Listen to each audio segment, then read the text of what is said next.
Chat box is up.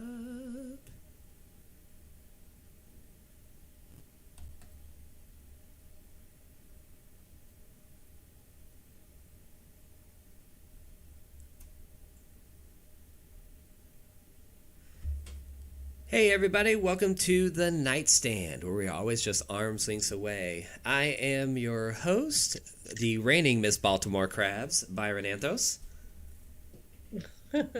And I am still working my way up to a crown. It's Zelda here. And yeah, guys, welcome to the Nightstand. So just so you guys know, our hotline is open because we are the hotline kind of people. If you want to go ahead and send us a text or give us a call, 972-836-6275. I am also going a little bit live on Facebook right now, and we also have our chat up on YouTube. So if there's anything wrong with our sound, go ahead and let us know. But thank you guys for joining us. How was your weekend? Oh, it was good. I was cat sitting for you because you were doing something very important. Yeah, no, and thank you for watching the cats. You know, it's just, yeah. That's all I got. It's just like, thank you. Yeah, so I, like the rest of our listeners, have not heard the full story of what went on this weekend, but for some background, Byron, he talented his way into a couple of workshops at a polyamory retreat. So tell us more. Like, do all of them have cards? Shut the fuck up. God, you will do anything to work in a Grease musical. No, it was cool. I actually got booked doing this from my work on the last show that I was a part of.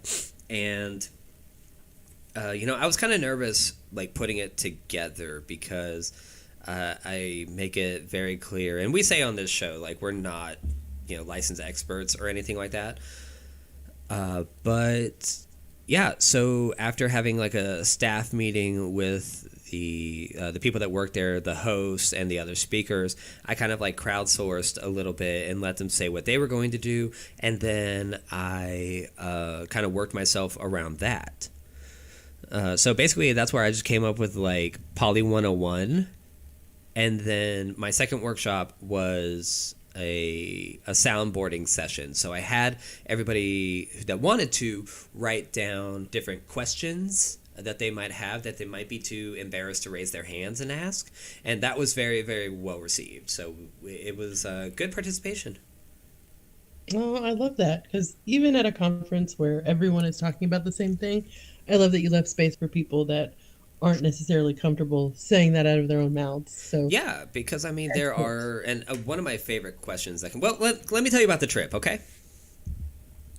You have to say yes. I'm anxiously awaiting. Okay. So the trip was pretty good. We took Southwest, so of course we had a layover, but they were two pretty short flights. Shut up, I know.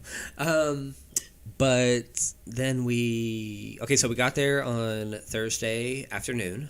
Luckily, one of the other attendees was driving through and was able to pick us up, and so that way we saved on an Uber. So thanks, A. You were awesome. Poly and environmentally conscious. And how? The first night we had dinner. They had an in-house kitchen and a kitchen staff that were very, very good. They had like Mediterranean salad bar. They had Southern fried chicken. I said, we'll be the judge of that. And so, I mean, they did really awesome. They took very good care of everybody that showed up. So they were awesome. After dinner, we had kind of a circle discussion, or maybe it was right before. I think it was after. We did a circle discussion where everybody talked about what they wanted out of the what they were expecting and things like that. And then they did. They had a clothes on puppy pile afterwards for some just like casual cuddling. I did not take part. Yeah, I don't know if that would be for me either. Yeah, I mean, there's nothing wrong with that. You know me, I love a good cuddle, but like just not with a handshake, and that's me. But yeah, I felt like a lot of these guys were very open to being vulnerable very quickly, which is good. I'll openly admit that I'm very guarded. But they also, I think a lot of them actually already knew each other. Oh, so that kind of helps. Yeah, that definitely helped. They had seen each other at other things at this place. Oh, by the way, this place is called Easton Mountain Retreats. And beautiful, beautiful area. It was a little rainy, and there was still some snow on the ground when we got there, and it actually snowed on the second day, which was really funny because my husband looked at it and he's like, "Wow, it's really coming down out there." And I'm like, "Oh no, Texas boy, that's not coming down." This is but a light dusting. This is a beignet snow. No, it's it was not very a full on ice. No, it was very, very that. It looked like a gay Hallmark movie. You're not far off. You're not far off. But I will say this, and just because I know that some people are probably going to throw shade at me listening to this episode, that coming from so far south in Texas all the way up to New York, in the middle of the woods at some whatever the hell, my sinus flared up super quickly, and I was having rough nights trying to sleep and everything. So I brought a little bit of it back home, but I sound way better than I even did yesterday, so I'm getting that back together. Oh, yeah. I'm currently being allergic to our state as well, so thankfully nobody's sick. We just sound like a Fancy Feast commercial. We do. Okay, so anyway, day one, we get up. There was a yoga class at 7 that I slept through. I was gonna say that. I was enjoying the retreat and retreating into some sleep. And we did, what did we do? Okay, so then there was breakfast, which was good. And then it was my workshops, which I actually put a PowerPoint together, which let me tell you about the trip, and then we can actually go through the PowerPoint. So we did that. I did my spiel. It was very well received. Everybody was very communicative. I gave them some insight onto some things. Oh, one thing I said about jealousy that I actually really like. And like my mind was kind of working on this all week, like the best way to convey it. And I said that jealousy is not an emotion, it's an impulse that tends to blanket over what the actual emotion is.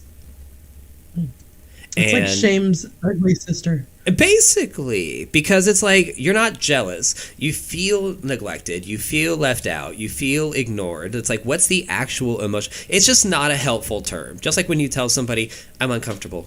Okay, what does that mean? What caused it? What does it bring up? Like, what is it? That doesn't help to just say, like, someone is jealous. It's like an anchor that stops everything down, but let's trace that rope back to the boat and see what's really on the other side instead of what's just stopping it. So I love that term. I love that you said that, because one of the things that we were saying all weekend was navigating jealousy. So I said, like, navigate around that bitch, get to the real problem. Yeah, I really like that. So then we had a little 30-minute break because, boy, did I need it. And my next workshop was the crowdsourcing. So everybody, not everybody, but the people that wanted to wrote down questions, and we read them out loud with no face attached to them. And we all just kind of talked about our experiences and whatnot. There was some good, and there was some stuff that was met with some pushback, which I think there should have happened. I don't want anybody to think that there was like one. There are some obviously wrong ways to deal with the situation, but there's like 1,000 that could be right. You know what I mean? Give an example. Like, for example, somebody brought up that they felt that a third that was in their relationship was feeling very insecure because it was said that so the third came into an already established couple, and he said that he was feeling a little bit insecure about matching up to the time and value that was in the current relationship, because he's new, coming into I think they said maybe 23-year relationship. Oh, wow. I know. So that's a lot to stack up to. And they also said that they carry kind of a veto power. So at any time, if one of them wants to end things, they can. And I'm like, I'd be insecure too. not only do I have to try to match up to this, but you're also telling me that the rug can get pulled out at any time. That's not fair, and that's definitely not stress-free. Okay, so I see what what you mean. So my pushback my pushback. That would be difficult. Yeah. Like, and which is a there's common always a poly nuclear problem. option, and I guess it's because we come from a right to work state, so I'm inherently like, what? Like, at any time? Like, that's pretty intense. But I guess we're also assuming people know what poly is, which if you don't and you're wondering, there's always the lovely internet search, but we will define some more terms as we go on into the conversation. Yes. So great. I just wanted to stop because sometimes, we don't like to generalize. No, not at all. I wanted to give someone an example of what could be considered unacceptable or stressful in a situation, or the pushback that I put on this was, if there is an idea that you are in control of the veto power and things like that, then you also need to take some responsibility that in everybody's security as well. Like, if they're going to own that power of things can end whenever I feel... I don't want it to seem like very laissez-faire of it could just end whenever I feel like it. But that's the impression that there is. So there also needs to be an impression that you're taking care of the relationship as well. You know what I mean? Yeah, because if things are going well, then maybe less of that veto. I like to think of things more of... like a commune situation and less of an aristocracy or monarchy. Yes. Okay, so then after that, we went to lunch. And then I believe after that, there was a kind of like love the skin you're in kind of thing, which was supposed to be like, body confidence. And so it was a clothing optional and intimate touch kind of thing. I sat that out. Just because, one, I'm still studying for my test here in Texas, so I really did go and study. Plus, I think that I lack a casualness for that kind of thing. It's interesting. Like, I can do it when the situation kind of mandates it. Like, if you go to a nude beach, or I've been to Club Dallas, I've been to a couple pool parties and things like that. But this was very, like, if you want to. And then when they did, like, the intimate touch, which was not sexual, it was intimate. And I think that's where I kind of lack some of the casualness. Like, I can be intimate, but not with somebody I barely know. Yeah, I would say I'm the same. Although and that's me. Talking to people about stuff, I really don't have like a filter. Yeah. I mean, I'll take it back. I have a filter. It's just I don't mind talking about stuff like that with strangers because they don't know me, and I feel like there's a level of objectivity that you get that you may not always get from people that you know a little bit better. Because I mean, who has a reason to lie around strangers? I'm sure plenty of people. I just don't go into conversations like that. But yeah, like there's a difference between sexual touch and intimate touch. And agreed. Yeah, I kind of want to know you a little bit more before we're like, either, frankly. Before either would be great. And then after that, we had a gentleman there named Sir Bob, who was teaching about BDSM. Nice. He was great. I actually did not go to his thing as well because, to be fair, I was like super wrapped up in studying. But then also it just isn't really our thing for BDSM. Like there's some restraint and things like that. I know I could have learned a lot, but it's not my wheelhouse right now. Hate to say that I'm just like, a little vanilla, but yeah. There's a lot to take in, and there's a lot of emotional energy expended in something like that. So I could understand wanting to, conserve for things that you're really interested in. I would have loved to have met Sir Bob. Did you get Sir Bob's information? I will track it down for you. I'll track it down. He was very legit. I was listening in on some of the conversations he was having to some of the other people that weren't also participating in some of the other groups, and just the way that he was talking about sex was very clinical, but not cold. Yeah. Like they had like, sorry guys, this is gonna be a little bit TMI, but like he was talking to two people about fisting, and the way he approached it was very just, step by step. Make sure consent is constantly updated. Make sure you're keeping health in mind. Be fully aware of your body. And I was like, yes, this is the way that you deal with the weird stuff. I'm not saying that it's weird, but like outside of your box stuff. Yeah, I actually like the clinical, because it takes some of the stigma and shame out of hearing some terms that may have been uncomfortable for people before realizing that part of themselves. But also, like, there's a lot at risk. Like, there's physical risks that you're taking with some of this stuff, and I think by not being like about it, you're respecting other people's boundaries and the responsibility that you take when you are doing that with someone you care about, or someone you're just like, hey, you like the same thing I like. Yeah. But great. So what were some of your favorite questions from the anonymous session? From the anonymous section, I think my absolute favorite, because it did kind of flip the whole thing on its head, because everybody was trying to find out more about poly relationships, communications, how to enter in, how to approach your partner about it. Somebody actually wrote out, how do you divorce somebody in a polyamorous relationship?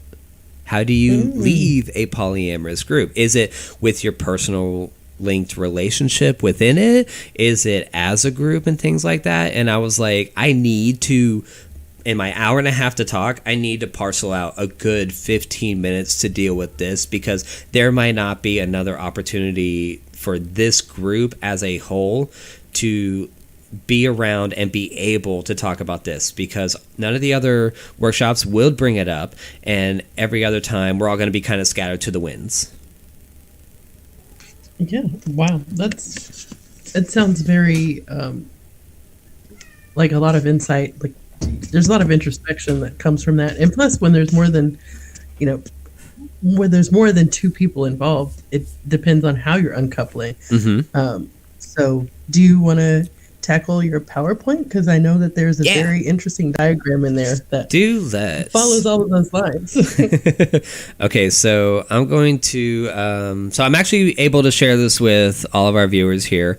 So I'm going to just remove this, and then boom, there it is. It's up and ready to go. I just want to go ahead and let folks know that this is Byron's intellectual property. This is, and if you wish to use it for other purposes, reach out. Yeah.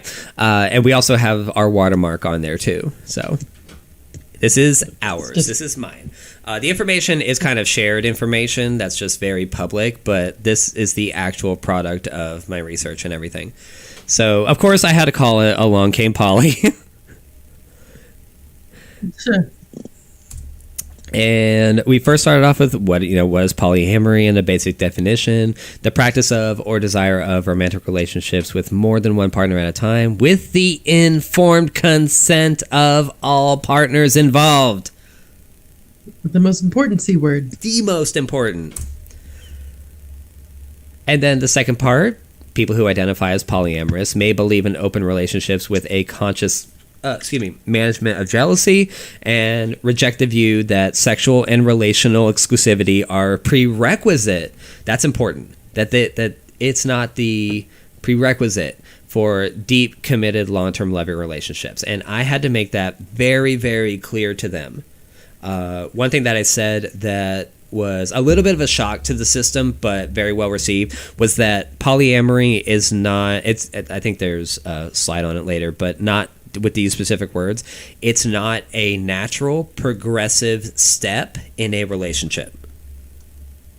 It is a natural relationship, but it is not a natural milestone to the relationship. Like where you think that in a relationship you'll need to date, go on a trip together, go out of town, buy a house, meet parents. Polyamory is not a step.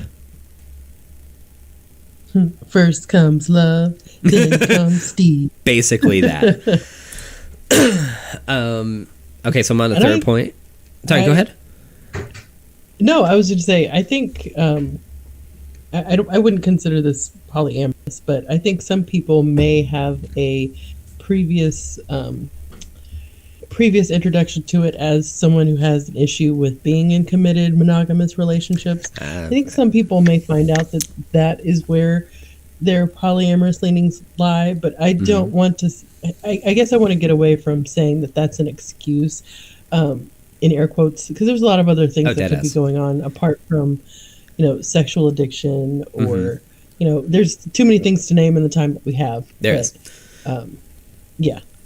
Okay, so the next point says, others prefer to restrict their sexual activity to not only members of the group, to only members of the group, a closed polyamorous relationship that's often referred to as polyfidelity, which goes into your commitment comment right there. All right, so my next section was, but why though?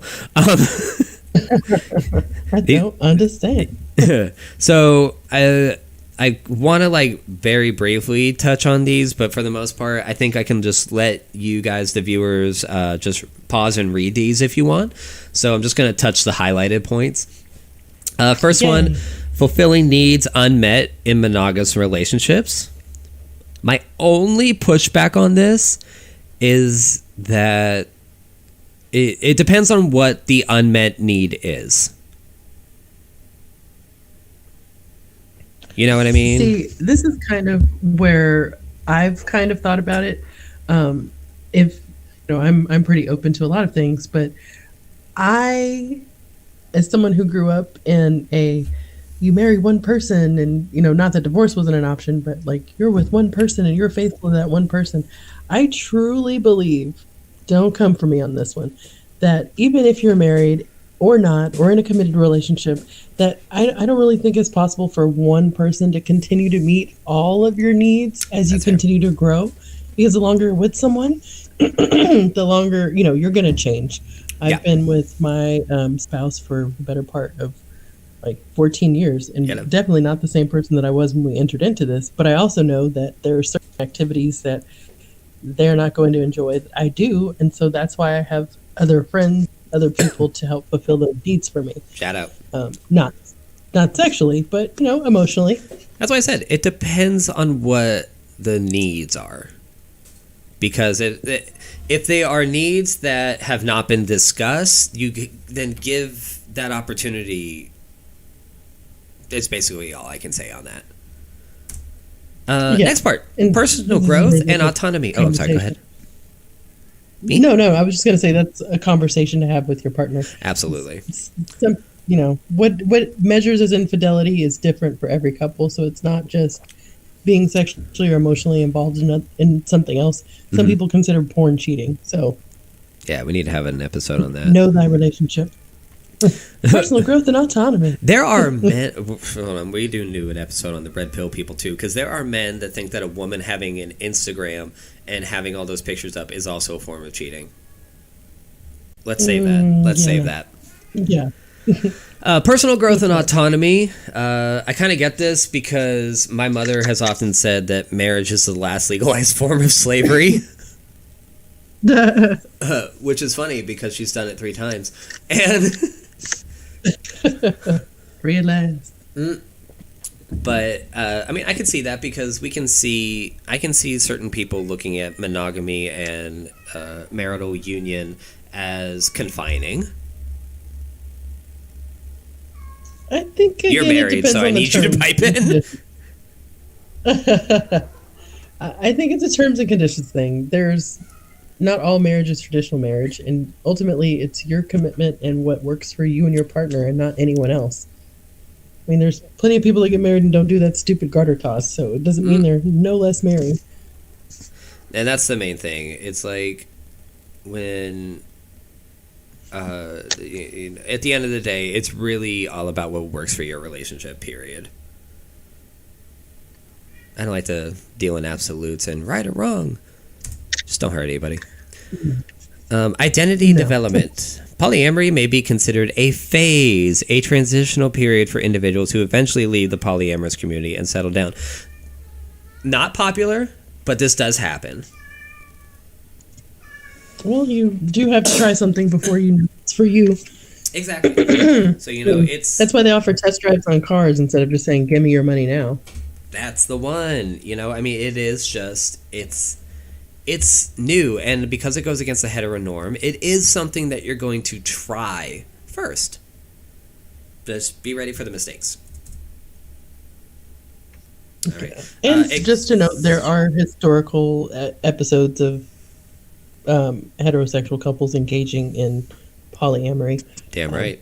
Like harems or other multi-wife, multi-husband, multi-spouse situations. So That's exactly right. My PowerPoint was geared towards men because of the nature of the workshop and the area that I was going to, but these terms that I found were pretty across the board.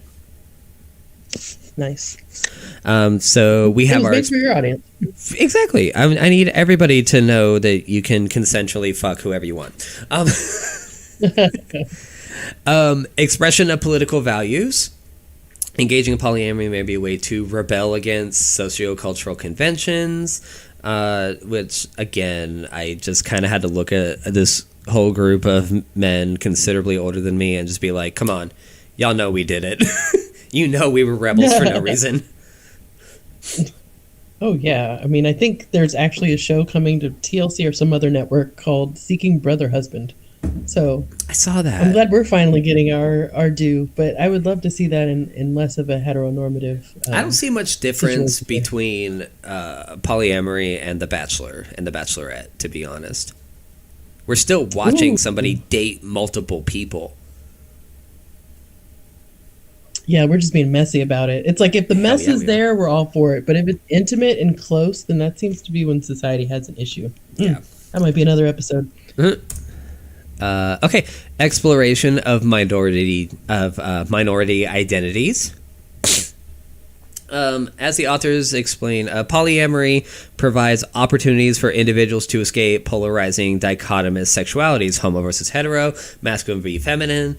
It creates a new relational structure that supports fluid sexual expression, which could not have been more apparent than doing this workshop, because I mean, it's what the retreat was. It was showing one of the major take homes from a lot of the guys that were there, even day one, was the turnout. That they were like 36 guys there, and they were like, wow.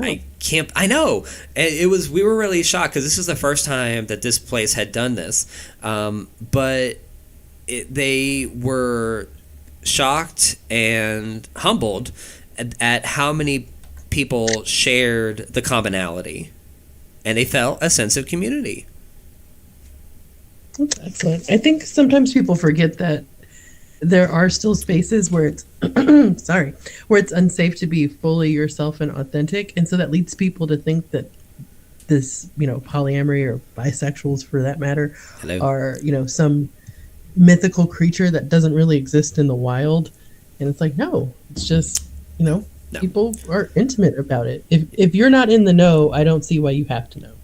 There you go. Simple as that. My mom adopts this thing where she basically just says, like, I don't understand it, and my concerns stop there.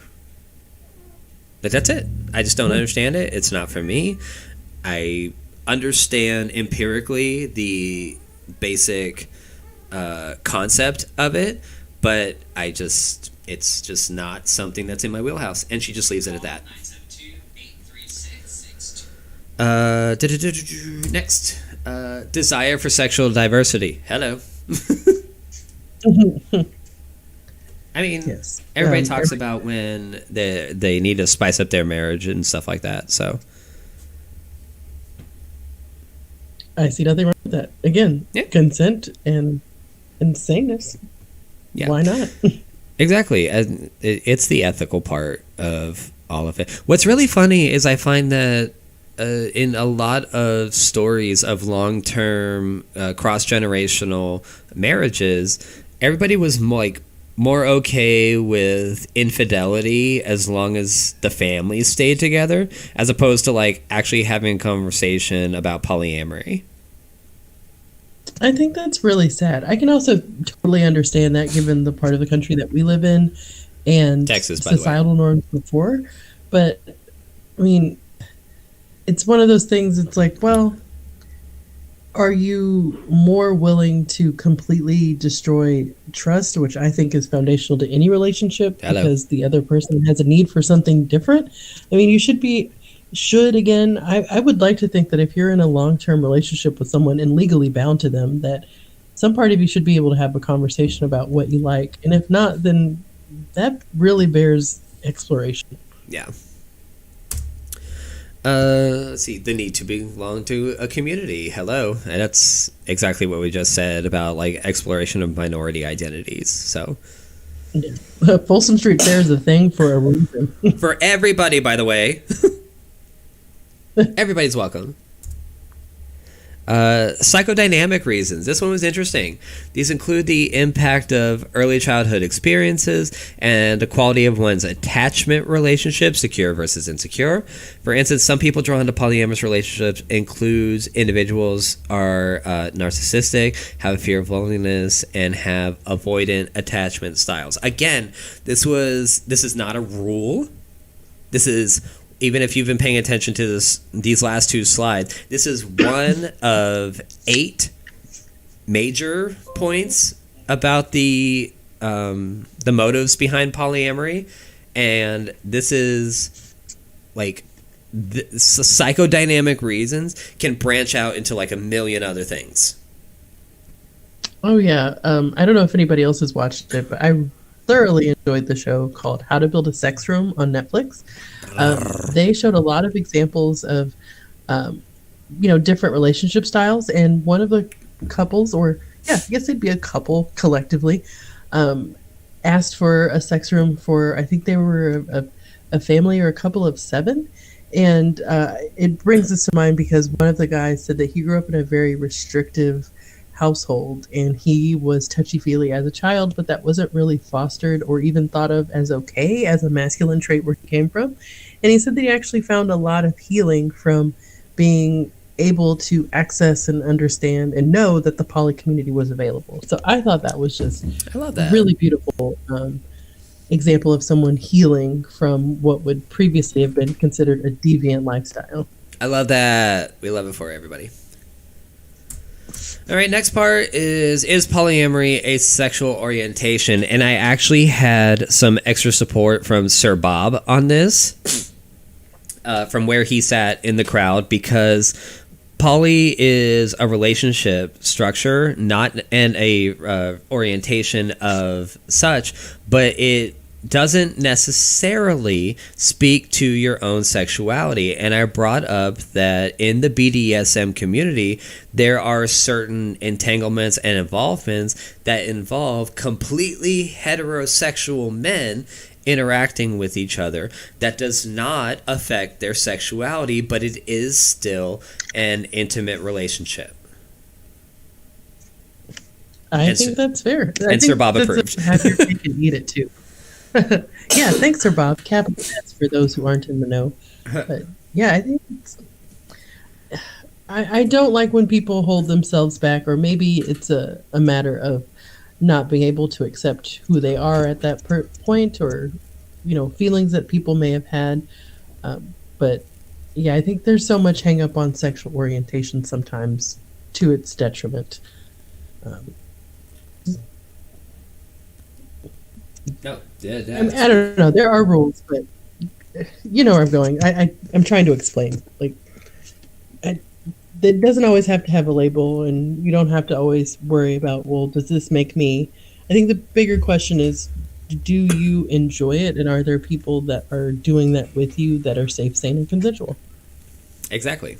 So consent is the big one overall, which brings us to, is polyamory cheating? And I like that it doesn't even mince its words. Like, it's not cheating. Long answer, no. Short answer, no. No, it's not cheating, but we do talk about how it's not acceptable to like be cheating on your partner that you have been monogamous with, and then calling it polyamory when you've been discovered cheating. Like, no. Yeah. That is in no way acceptable.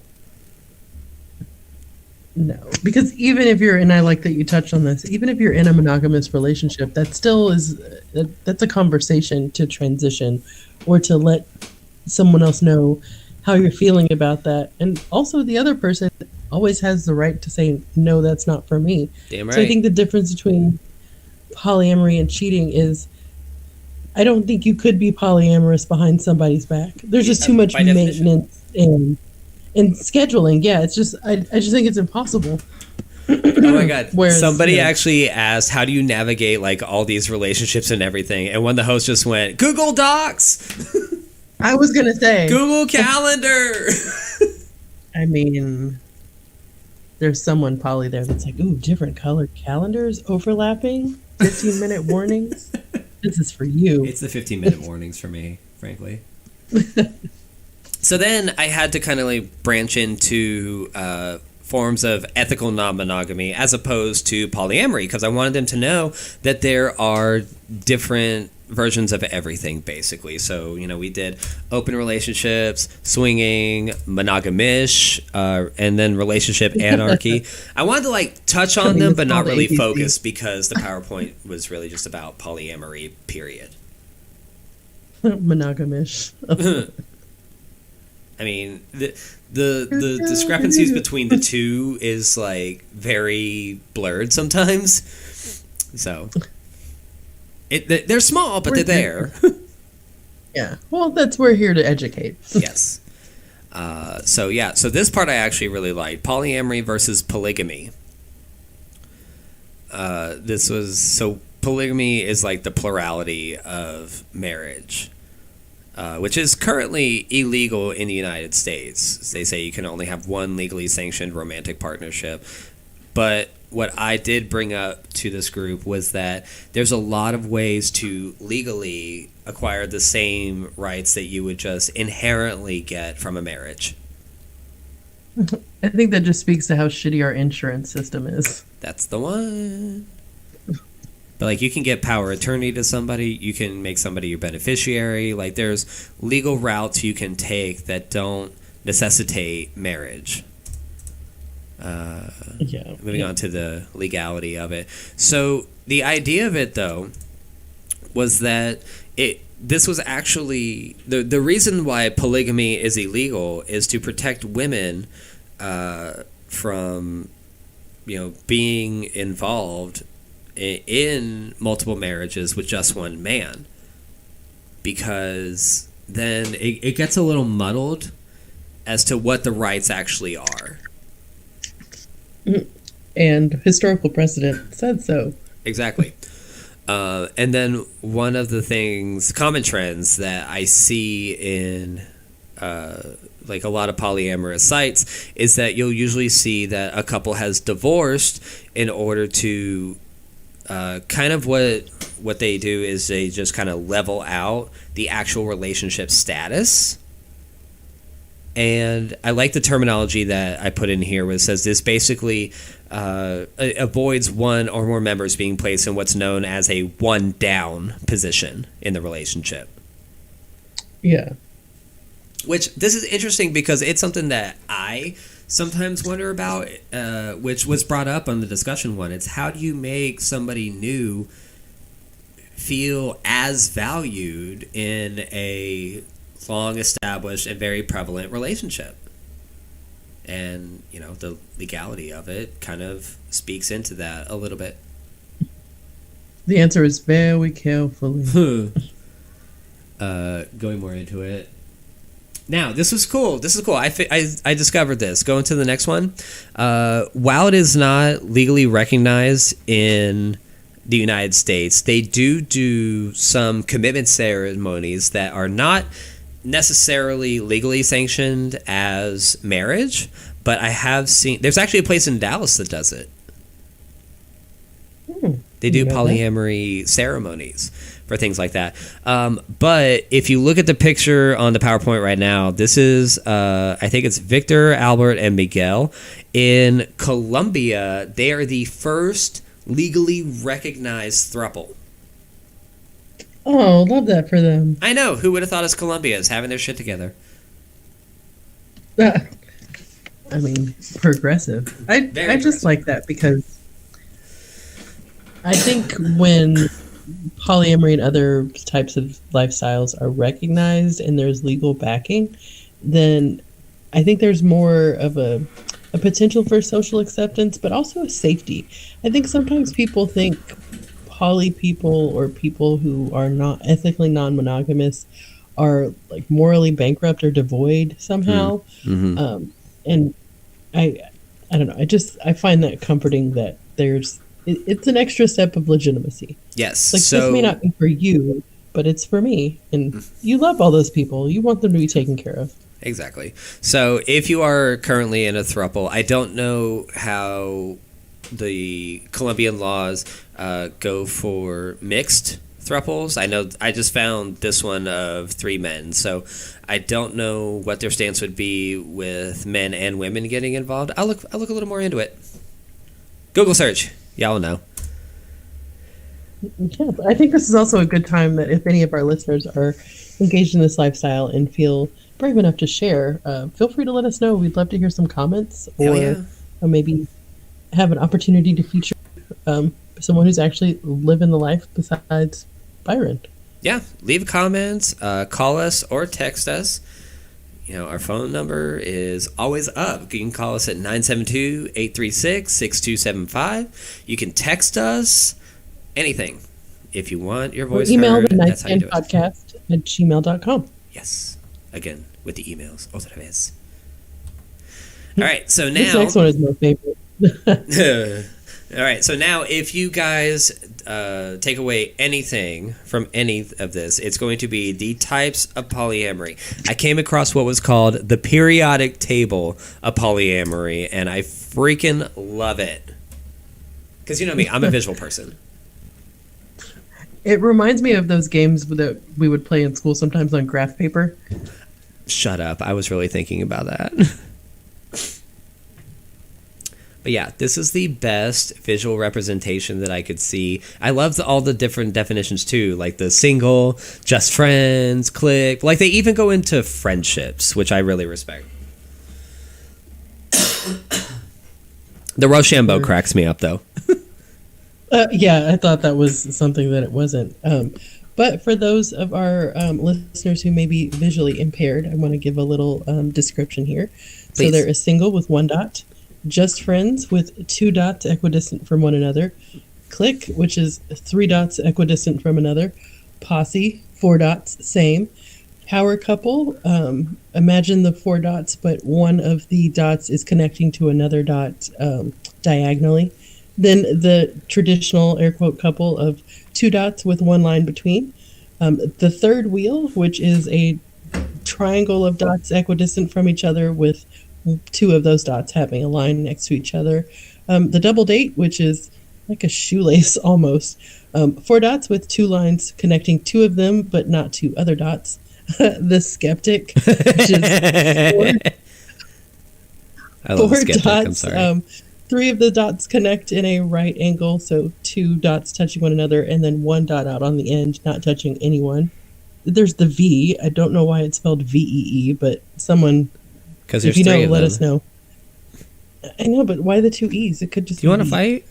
I don't know. It is a V with 2 of the dots connecting to each other, but not all dots connecting to one another. A fluid chain, also known as Fleetwood Mac. So, it's snaps in Z formation. It's 4 dots. Not the snaps in Z formation. Are you kidding me? I love it. The couple, so the 2 dots, 2 separate sets of 2 dots connected by 2 straight lines, and then one of those dots is connecting diagonally to one of the couples. I guess it's that's a zigzag. One where everyone is with everyone. Am I understanding that correctly? Which one? Is the fluid chain, is that where everyone is with everyone? No, because the ones on the end do not have an interaction with each other. Okay, so the fluid chain is where there's 2 couples, but I like to call this one more linear. I like to call this one kind of. Say again? I call this one being a little more linear. Okay. And the example, So, this actually best demonstrates the situation with the host of the polyamorous retreat. They were a couple, so they would be the two on the corners, but then they both have their separate relationships. okay, with the member of the other couple. Correct. Well, Okay. yes. I was going to complicate it, but yes, you were right. Okay. The fourth wheel, which is everything from here on out, is pretty much 4 dots. Which will except for not the be me, triad. I'm telling you that. Yeah, so it's kind of exactly as it sounds. 3 people in a throuple and then 1 person on the outside. Exactly. A triad, and I think this is the one that I was thinking of where everyone is with each other. Yes. Then there's a solo poly, so there's a throuple with 1 extra person who has a relationship with just 1 member of the throuple. Hold on. Not The language necessarily. Not necessarily a throuple. Oh. What it is it's one person who kind of does their own thing and has multiple relationships, but it's not completely committed to either. But not completely. Okay, so when I say not completely, I mean like by heteronormative standards, like doesn't live with them, doesn't share bills with them, but is still romantically connected. Okay, so I'm going to branch out here. This is a pop quiz for myself and maybe for some of our listeners. Which guy? So that means theoretically a solo poly could be a part of multiple poly situations. Could be. Think of it as like Okay. Jack from Will and Grace. No matter Early who's forming a seasons. Early group, seasons. Got it. And then the new in town. I love you. Explain this one to me. I like how you explained it before. I don't think I would do it justice. It's that now that would be considered the throuple, but one of the throuple is dating somebody outside of the throuple. Okay, and that person would Not have interactions with the other two. Okay, so the person that they are dating outside of the throuple may not necessarily be poly. Maybe not. Oh, Just because you are dating somebody who is poly does not necessarily mean that you are yourself. that was what I was trying to get you to say. Great. Okay, the Rochambeau, which is 4 dots connected in a square. Kind of linear, so So- there's no cross interaction. So it's just the 2 couples with other 2 couples, but maybe not all together coupling. Basically. Okay, I was like, ooh, that somehow managed to make sense. Way to pull the nose up on the airplane. And then the bros, though. Okay, yeah, I'm gonna kick this one to you again. So this one is just like the Rochambeau, where they're between the 4 of them is again what I like to call the linear relationships, but there is one crosshatch between 2 diagonal partners. Okay. So again, that means if we're labeling these left to right, top to bottom, 1, 2, 3, and 4, that means 2 and 3 do not have a relationship together. Got it. So a little bit of the extra person still on the outside, but Yeah, it's everyone's like- still together. Yes. And then the unicorn quad. Everybody does everything. Which to me, everyone does everything, and it really strongly resembles like a laundry label for cleaning or something. But I love this little aside. There's an asterisk that says, the unicorn quad has not been observed in nature and is hypothesized to be highly unstable.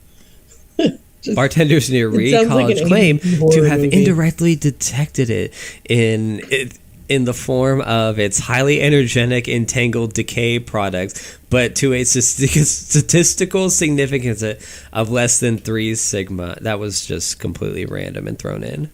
This sounds like something on D&D. Like It's bizarre. I love it. It's and- so nerdy. And to be fair, I think I know of a unicorn quad here in Dallas. I think I know 4 men that are dating each other equally, but I think 2 of them are married. And I have heard situations in other quads where they tend to identify the other partners as somebody else's partner. So it's like, for me and my husband, it'd be like, oh, who's Steve? It's like, he's Mario's boyfriend is how that would be expressed. Okay. So- I like that there's the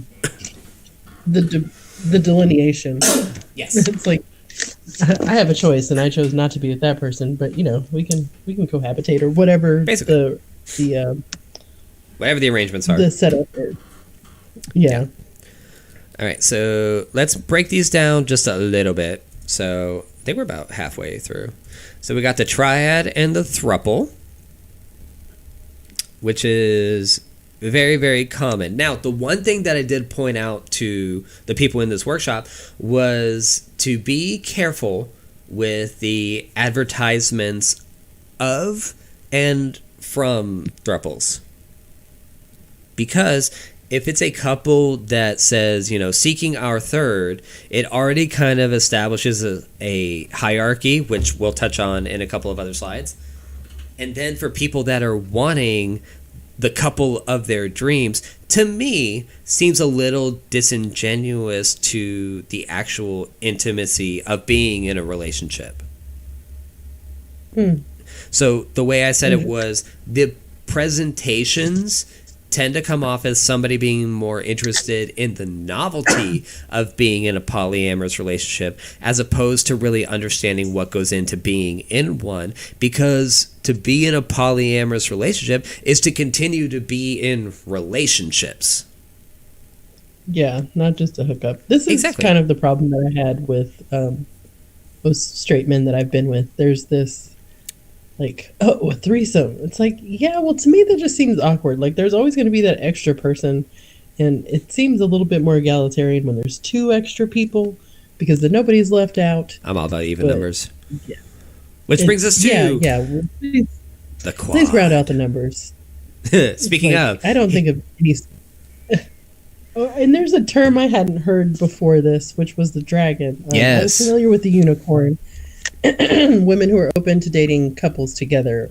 In my experience, it's usually been referred to with single women. But the men who are open to dating couples are sometimes called dragons. So. Now, I want to make this very clear that in legitimate polyamorous communities, not just like the people that are looking in it for the novelty, like I said, these are actually considered degrading and pejorative terms.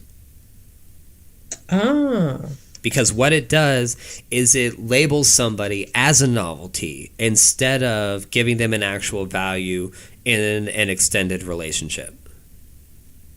See, I wasn't familiar with that. I thought this was, or it could have been used as a term to, kind of say what you are in a public space, or, to have a term that is widely understood by other people that are also a part of the lifestyle. But yeah, I could see that. It's kind of how some people feel about bi people. It's like, are you really genuine in your desires to do this, or is it just a phase, or is it just, your inability to commit, or whatever other things happen? But that's actually part of the reason why it's considered a degrading term, is because its current usage actually also labels the third person's sexuality as well, because the rarity of for women, the rarity of the unicorn is a fully bisexually committed woman. Someone who will have a relationship with both members of a heterosexual married couple. The same for the dragon. So you're not just saying, this is our third.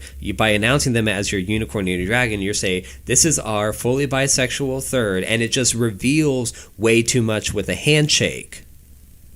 Yeah, and I can see where that trivialization comes in, because then there's a sense of erasure, which comes with, unfortunately, the bi community. But yeah, it's like it seems like it delegitimizes the third person who wants to be involved. Like, they're not a fully functioning, or a fully vested member in the relationship as well, like these other two people are. So the more you know. So now, on to the quad. Which is more than a place where long-haired boys with shitty acoustic guitars play in college. And hacky sack.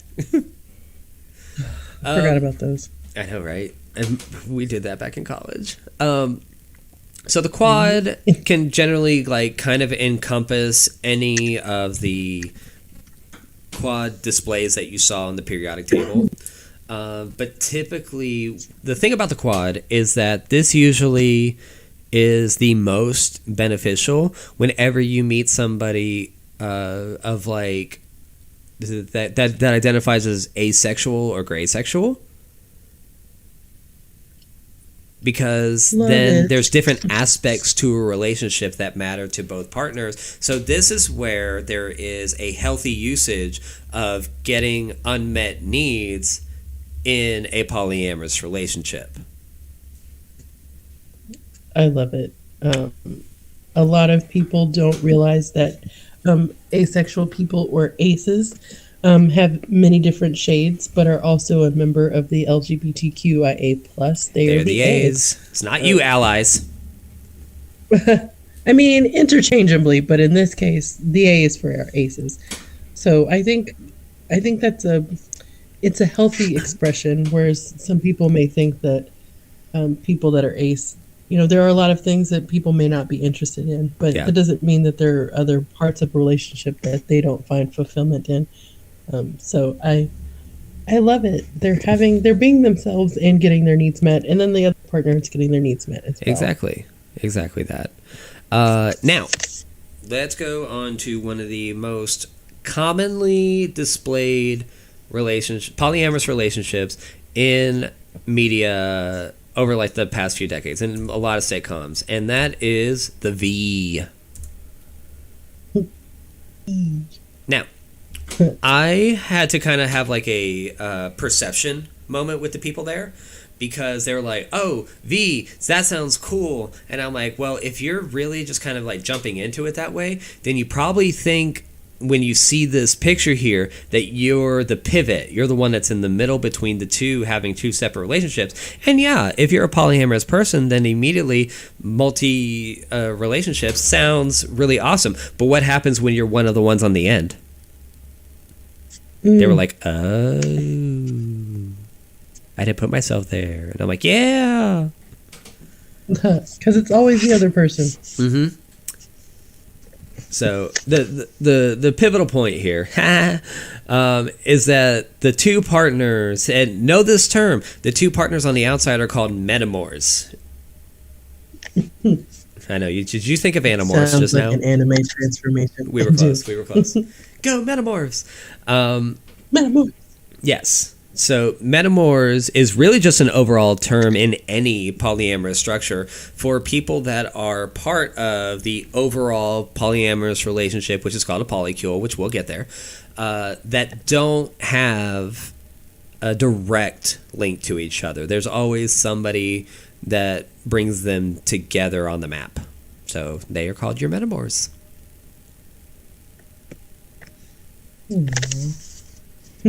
The hydrogen to the two oxygen. Basically. All right, this one comes with a gift, but this is a solo polyamory. Someone who prefers to live alone and has multiple partnerships that they do not define in a hierarchical manner. So basically, it's just me. Nobody is more important than the other. This is why I said like Jack from Will and Grace, and the way they portrayed him in the earlier seasons is the best representation of solo polyamory. And there's your gift from Bridesmaids. Sure you are. You're very popular. Now, some argue that this isn't as committed as any others because of the lack of a hierarchy. And that might just be kind of going against the heteronormative narrative of the steps to commitment, like, the getting a house together, starting a family together. If you have none of those things, but still entertaining solo polyamory, your own roof over your head, this is probably you. Nothing wrong with that. Not at all. Get your freak on. Polycule! This is basically the overall. This is like when you talk about, in heteronormative terms, if you talked about your husband, your children, your aunt, your uncle, your family, your household, the word polycule is pretty much synonymous with home, household, family. So it's everything that it encompasses. Think of it like the census of your house, or Basically. another D&D reference, all the members of your party and where they are on the map. Do you play D&D? Are you trying to tell me something? No, it's just easy for me to relate to that. You still have one of my favorite D&D insults from college, and that's when you called somebody a level 10 loser. And you should feel ashamed of that. They rolled for initiative. But another thing I like about this particular example, and there's many maps, I did some looking myself, is just the amount of diversity that's included. Oh, yeah. There's people of all persuasions and names. Like, and someone named Soliloquy, who's really just having the time of it. Almasea, and Sherman, who looks dangerously close to someone we went to high school with, and I know you know who. We're not going to name names. But okay, hold on, because I just realized why Soliloquy looks that way. It's because all 4 people that she is linked to is under the former lovers. Oh, well. They went out of their way to remind us that in this whole thing, she is super not attached. She's solo polying her best life. Wow. Okay. No. So now hierarchical polygamy. Yes, hierarchical polyamory. But you just said. Yes, but because a lot of polyamory is usually an extension of an already established relationship, there does tend to be some hierarchical concepts. These are the people that will cohabitate, combine finances, have children together, and things like that. And that, that dreaded veto power that we talked about earlier. I mean, which is fair. I just think that this becomes a little bit harder to navigate because of the hierarchy. I think that you'd be hard pressed to get around that. I think at some points, whoever you started with, you're more than likely going to have the most developed relationship with. Yep. It doesn't mean that adding someone else or meeting someone else or someone else's is going to change that. But I think, everyone has a preference for a person or another. I don't know. I'm still wrestling with the veto power. I like that it exists. I agree that in some way, shape, or form, it needs to happen. But I don't know. I wish there was another non-political way to say that. Yeah. Because I think it could be. Unfortunately, veto is pretty kind of spot on. Yeah. Maybe it's just the way that I'm used to it being used. But maybe. I think, it could be a conversation. And I'm going into this thinking that, like any relationship, there's going to be adjustments and tweaks along the way to fit the need of the most. Nope, so everything's perfect all at once. Nothing needs to change. Here's that Anchor reference again. Yes, the Anchor Partners, which is not necessarily the same as the hierarchy. Because this one really kind of like takes control of the narrative and kind of pulls away from a hierarchy, and we just called it kind of like nesting, Yeah, your forward operating base partner. Yes. Yeah, so they do a lot of the same aspects of the hierarchical relationship, but they identify a little more across the board to make all involved feel a little more, I guess, considered would be the best word. Yeah, so a lot of different emotions and personalities to juggle. Mm-hmm. Now we have our kitchen table poly. Now this is actually an interesting concept. So we've kind of gone out of the relationship structures, and now these are kind of more the relationship concepts. So here, where we saw on the display that there were certain relationships that did not interact, there is still the opportunity to actually be able to talk about your relationships with everybody else, even if you didn't have a relationship with somebody else, quote, at the kitchen table. Yeah, that seems like the ideal. Yeah, like because it makes sense, because it's like, what if you have a concern about a shared partner? Let the metamors actually be able to have a discussion, or on the more positive light, what if they wanted to throw like a surprise party for them? Then of course there would have to be some kind of interaction. And I think this one is, if I were in this relationship, would make me feel, this would be something I would want to strive to, because I think it's really uncomfortable when you have to have like, oh, hey, you have a better relationship with so-and-so. Can you talk with so-and-so about this for me? Yeah. Not to say that that's not going to happen, but just having that,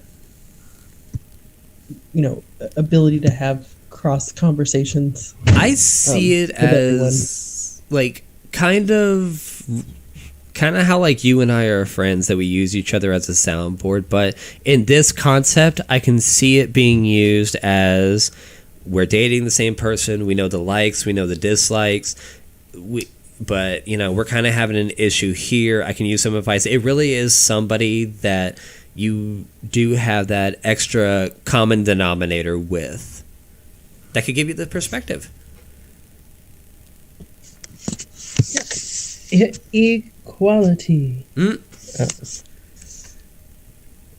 right. Now, almost the exact opposite of this is the parallel poly. Now, basically, this is not that uncommon, because especially in the gay community, you can find people that are on all the dating apps that will say that they're in open relationships, but then they'll tell you that their partner doesn't want to know anything about any of it. So this is kind of the outer representation of those situations, because you don't really know what the communication between the two, let's call them here, hierarchical or nesting partners are. So you don't know if they actually know about you. So that's a good communication hurdle that should probably be achieved. Because I wouldn't be comfortable dating somebody that is in a relationship if I wasn't 100% sure that the partner didn't know. And the only way I can make that 100% is if I told them, if I was there, if there was that acknowledgement. Yeah, this one seems the most precarious to me. I'm sure there are examples of it working, but yeah, I don't know. This one seems to me, from the outside, not a member of this lifestyle, that this would be where the most static happens. I'm about to say, to be fair, it works for some people. Like, go get your needs. I guess I don't need to know, though. Yeah. But is that a result of jealousy, or just minimizing the heavy lifting emotionally? I don't know. I would love to ask someone more about this. Well, let me give you this, because we did have a little bit of a discussion when this one came up, and the people that were in the fluid chain brought it up, because one of them doesn't really want to know about the other's relationship. And somebody just flat out asked, is like, do you think it comes from a place of jealousy? And I was like, first of all, who the fuck are you? And then but then they spun it into like kind of a more positive aspect, where it said, it's not that I don't want to know, it's that I want there to be more of a priority of being in the moment together and just focusing on our relationship. If things are bad and in a way that you need to talk to somebody about it, you can talk to me. But you don't need to tell me everything great that's happening in your relationship. You do have friends for that. I'm another relationship for you, and now's kind of my time. So it's not jealousy per se, so much as it is a priority and a consideration for the current relationship that you're physically paying attention to. Okay. I can understand that a little bit more. It's like, I don't want to muddle your soup by getting too involved. And basically. There's a certain level of intimacy that has to be maintained if you are in, two, I don't want to say closed relationships, but parallel poly. Well, there is also that, I'm too. glad someone asked that. like, imagine being one of the metamors and just knowing that every aspect of your relationship is going to be a complete open book to somebody else at all times. Yeah. I think that works for what I'm imagining. Yeah, it's I think it's another way of maintaining intimacy because you're not just going to go up to some, I wouldn't call them strangers. Like the metamors aren't strangers, but you're not going to involve people that aren't a part of your circle. Like it's just being really open about something that maybe that person feels like is better kept to their partner. Yeah. And that's fair. Yep. Now, polyfidelity. I know everyone's like, oh, but what if I just can't commit to one person? My immediate response to that is, can you commit to anybody? Because polyamory is not less commitment. It is more. It is way more. Yeah. I make that joke to people when they're like, oh, yeah, it'd be cool to have 3 wives. Really? Mm-hmm. Good. 3 women to be mad at you. You could. Yeah. It seems like there's some difficulty maintaining happiness and egalitarian, emotions and stuff with one person. I think that's where people think of this more of as a novelty and less of an actual lifestyle. Yeah. I think that's where that opinion comes from. No, for sure, because the closed aspect here is basically when, I love this term, it's when you hit kind of polysaturation. And that's when you've really just kind of you've reached a level that you just can't really feel like there's no time, no energy to add anybody new, which is completely fair. Yeah. I am totally of the opinion that if you can emotionally, and in some cases, if this is your bag, financially support multiple partners, you're able to do that to your heart's content. But I do think that there's just polysaturation when that's reached. Like, you can't get any more. And if you're, depending on your level and arrangement, I think it's unfair to continue to add, people on in a situation because there's got to be a maintenance. Yeah. Agreed. It's maintained. Now, moving into the absolute chaos that is known as relationship anarchy, which... It's a free-for-all. I mean, it basically is a free-for-all. It is the most chaotic in terms of rules and hierarchy, boundaries, and things like that, because there aren't any, as far as, I mean, relationship anarchy really just says it all. And for some people that is chaotic good. Some people thrive in that environment. I don't know if I would. I'm not necessarily one for a lot of rules, but I do like to know what game I'm playing. Yeah. So, I can't be over here playing Yahtzee while you're playing 3-dimensional chess. It doesn't work. Hello. For me, that wouldn't work. And if you're confused by the Michelle Yao picture, it's because it's everything, everywhere, all at once. So, love it. Now, let's get into some very important questions. And if anybody wants to call or text us at this time, you are very welcome to 972-836-6275. If you want to call or text and give us your insights into polyamory, we are here. But or send us an email. Yes. Oh my God. Why do I keep forgetting that? No, go ahead. The Nightstand Podcast at gmail.com. I do love that this side was last instead of first. Yes. I believe in giving everybody all the information and then making your informed choice. But is polyamory for me? Now the main statement. My number one moniker that I will keep with me for the rest of my life is my relationship with me will always be longer than my relationship with anybody else. That is just a fact. Yes, you have told me that, and I in turn have shared that with other people, and it's usually it's a bit of a mind blow. Bomb. Yeah, it's like, wow, what? It is a bomb, yo. So we didn't really get into this because I wanted people to kind of take this and do with it what they will for the weekend and for the rest of their lives and everything. So we had our moniker, and then to identify the difference between being selfish and being self-aware. Yeah. Because some people will tell you you're being selfish if you do something that they don't like. Yep. But this is different. Yep. And above all else, you always have to keep constantly developing your emotional vocabulary. Yep. It is a tool that must be sharpened periodically. It is, because I think one of the things I said was, in any discussion, you're trying to exercise all the new communication skills that you've developed. And the question then becomes, are you trying to communicate or are you trying to convince? Ooh, snaps. I know, right? And a lot of people are trying to convince. And I see this in a lot of debates where they keep driving a point home because you're not trying to tell them how you feel. You're trying to get them to agree with you.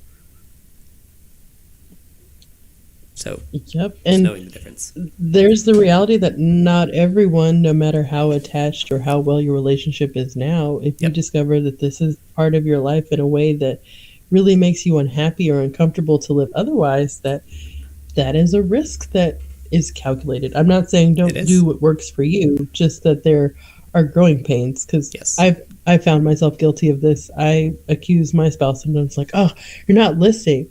He's like, no, I'm listening. I'm just choosing not to do what you were asking, or I don't agree with what you're asking. It doesn't mean that I didn't hear you. That's fair. It's like, oh. No, that's fair. Because the other thing is, they say communication is important, but so is comprehension. Yep. And that's a big thing. Sorry, go ahead. Oh, no, I was going to say, I think the going back to being selfish versus being self-aware. I want to encourage people with any idea of anything that you'd like to try that may seem radically different.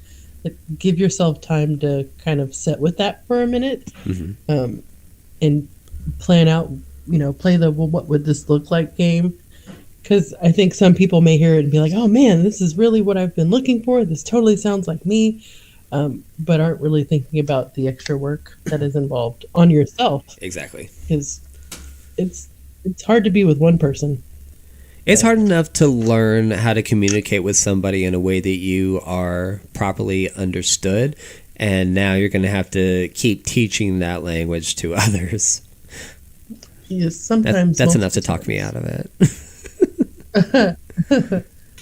And finally, is polyamory for us? Now, the reason why I did this is because, like I said, a lot of polyamorous relationships come from an already established relationship, usually, majority of the time. I love that you put, if you have issues with one partner, you might have issues with more. This is the self-awareness. Yeah. I think the way it's portrayed sometimes in movies is, oh, well, I have so much love to give that I don't think that I could give all of my love to one person. And in some cases that may be true. I'm talking about when it's detrimentally portrayed. That there's just people that are like hummingbirds that flip from flower to flower with, no strings attached. Tell you, Twilight would have been a lot shorter. Oh gosh, a whole lot less sparkly. 14-karat loser. But yeah, and it's just I was really waiting for him to die. And polyamory is not a quick fix for current relationship issues. Nope, not at all. Not at all. Yeah, I don't know how quickly I could find someone that's like, hey, yeah, my current relationship not doing so great. You want to join? Right? It's like having a child. You have to get divorced. What? I love that. No. Hey, my relationship is shit right now. You want in on this? You want to hit this? That's amazing. Ooh. That is the best way to explain. I wish I had thought of that before the workshop. I hate you so much. Why do you contribute after the fact? Oh, I lacked the equipment for an invite. That's fair. That's fair. That's fair. All right, so we got 2 more slides for you guys. Last one, the benefits of polyamory. I love this. Monogamy in this economy. It does take 12 people to buy a house. These days. What the fuck do you know? You're a homeowner. But here is a very important term. Compersion. It's an experience of genuine joy a person has for their partner who they know is enjoying the company and physical and emotional intimacy from others. Now, a lot of us already experience this in the terms of, yay, my spouse has a friend. I could not remember what this term was called, but it is the new, more gentle and emotionally correct, I'm not going to say politically correct term, for people that used to be called cucks or cuckolds. Yeah, that's a whole different thing. You know, it's a whole different thing. And I'm so glad that there is a word that differentiates. Which, that was brought up because somebody said, like, do you know what a cuckold is? And I was like, that is a completely different thing because that involves some consensual humiliation as an aspect of it. Or the original definition, which involves infidelity and a lack of trust. Yep. Whereas I think this is, you know, we've been to the strip club with a couple where the woman of the other couple really enjoyed watching her husband get a lap dance or watching other women pay attention to her husband in that way. Like, she experienced joy from it. She liked that he liked it. And, you know, it was something that they could carry on for the rest of the night. But so many people thought that they were weird for that. I'm like, no. Like, that's goals for this, as far as I'm concerned. Get into it. And lastly, because, you know, I can't just leave on a good note, concerns of polyamory. Let me just read this one out loud. So, polyamory is challenging because the default in our society is monogamy. There is very little modeling to look to in media, culture, peer groups, and families for what a healthy polyamorous relationship could look like. This is very true. There's very few depictions of this in media. Healthily, because I know we could probably say the Anita Blake Vampire Hunter series, but there's no way that's healthy. No. But most of the examples in mainstream culture are presented in the context of sensationalism instead of examples of how polyamorous relationships may thrive. I think there are more LGBTQ-geared movies and TV shows that will treat this with a little bit of mundaneness, where it's just like, yeah, this exists. We're a throuple, that's all. That doesn't make it like the focus of that particular episode. And I'm always heartened when people just present an alternative. Well, one, I hope it can stop being called an alternative lifestyle, but just a lifestyle as something that is real and that happens. Because in most of the hetero spaces, it is still, you know, giggled about behind hands. It's like, oh, there's no way that this could work. Suspend all disbelief, and that's why it happens in movies instead of real life. Or, you know, for those of us that grew up with Jerry Springer. Bro. Just farcical. Yeah. Now, the biggest takeaway, if you are somebody who is looking into the polyamorous lifestyle, this last line was for people that are already in relationships, and it's very important.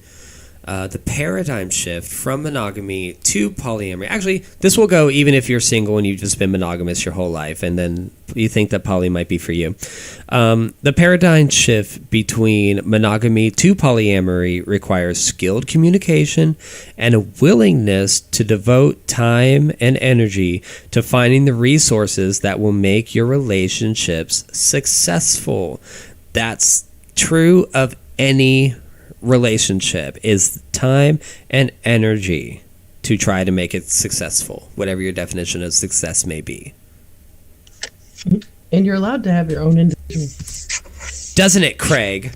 Sorry. I had to throw that one in there. Take that, Dr. Sally Waxler. I'm not Sally Waxler. I miss her. Well, I certainly learned more than I knew about this, and I took a whole class on human sexuality in college and loved every minute of it. And we didn't get to talk to any poly families, but my teacher did a good job of bringing other people in. But this went a lot deeper, and it's definitely evolved in since the last I looked at it, and I'm glad that it's being legitimized more.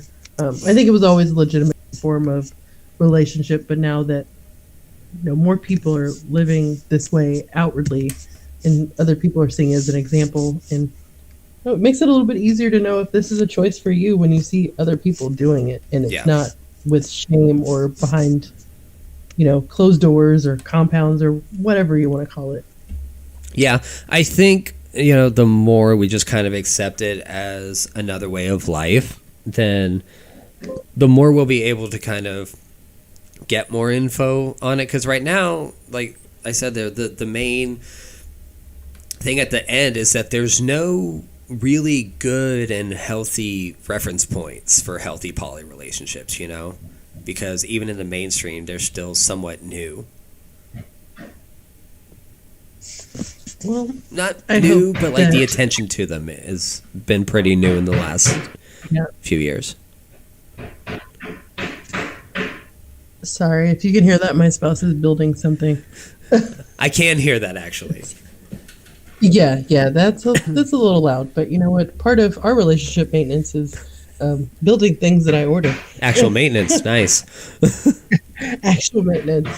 Well, I think that's a great place to wrap up. I hope you all have enjoyed this, and if you're inspired to embark upon your own exploration into poly lifestyles, there's really no shortage of safe places online where you can find information. Facts. Byron, you want to throw any of those out? What was really helpful for you during your research besides just your ability to jump into something both feet?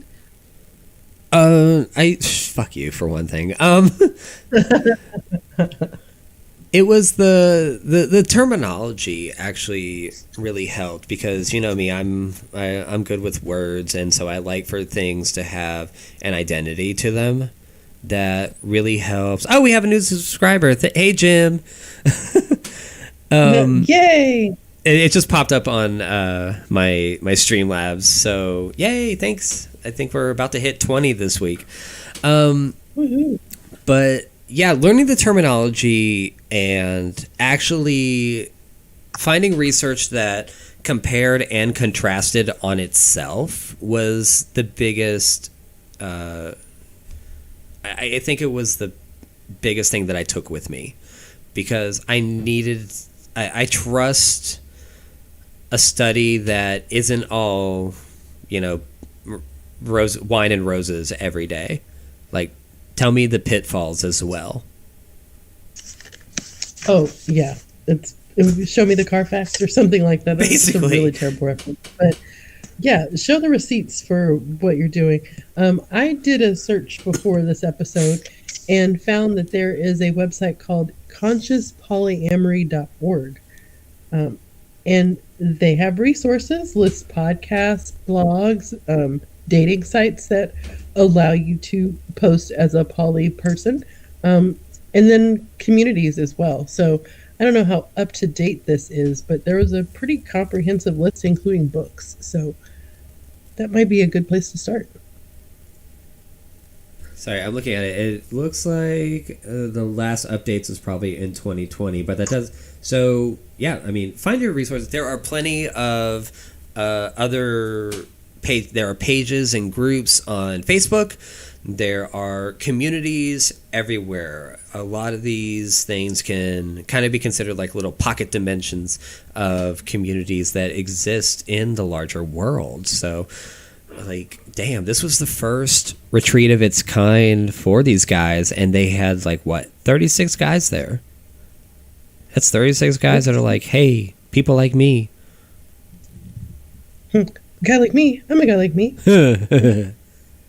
See, that's what I should do a workshop on that. Guys like me, I'm a guy like me, learning to love yourself. Well, excellent. Well, I think this was Great. I'm gonna definitely have some things to talk to my partner about. Just in like the, hey, this is what I learned today sort of space. So, You let him finish um, up with the furniture first. oh well, yeah. I love him doing two things at once. I need his thumbs for later. All